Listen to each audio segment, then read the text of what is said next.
You were concealed where no one thought to look, not diminished, hidden. Your humility was the covering, and that was not accidental. It was deliberate.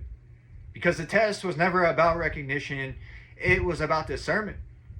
God placed what was most valuable in plain sight and watched how it would be treated, without announcement, without proof, without spectacle. And many people failed. They were searching for noise, for gold around the neck, for status that announces itself loudly, for wealth that demands attention. They did not recognize quiet worth. They did not recognize restraint. They did not recognize the presence of God when it arrived without ceremony. You were the test. If the world knew your true value, they would rush toward you, as if drawn by instinct, not for what you own, but for what you carry.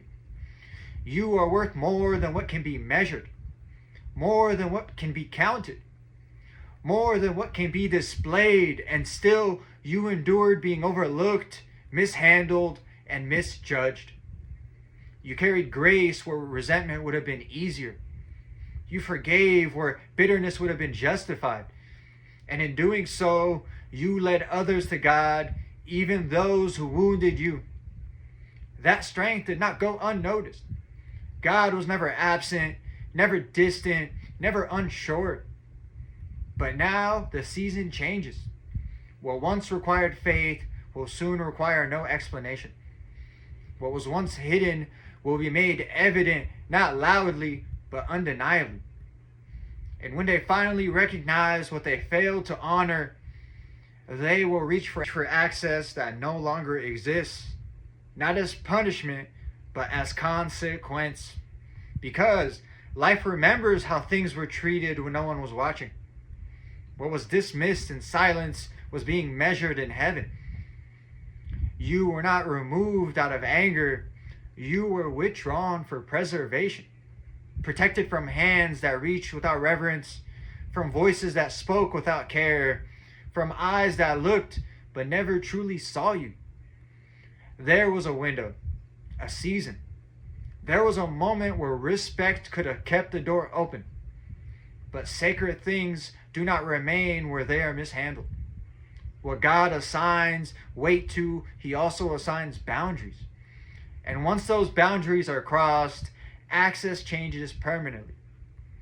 Not because you hardened, but because you learned. Not because God withdrew, but because He covered what mattered.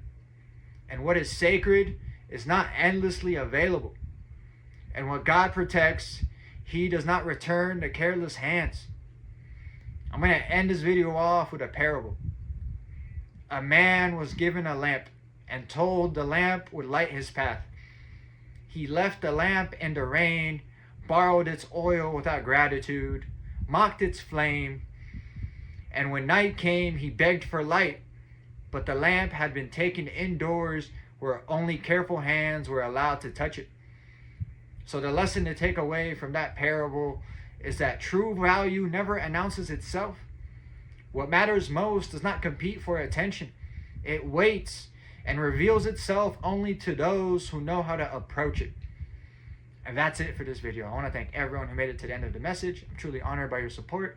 If this message resonated with you at all, please consider dropping a comment, giving me some feedback, hitting that like button, and subscribing. It's been Chris Anisti, and until next time, take care and have a good one.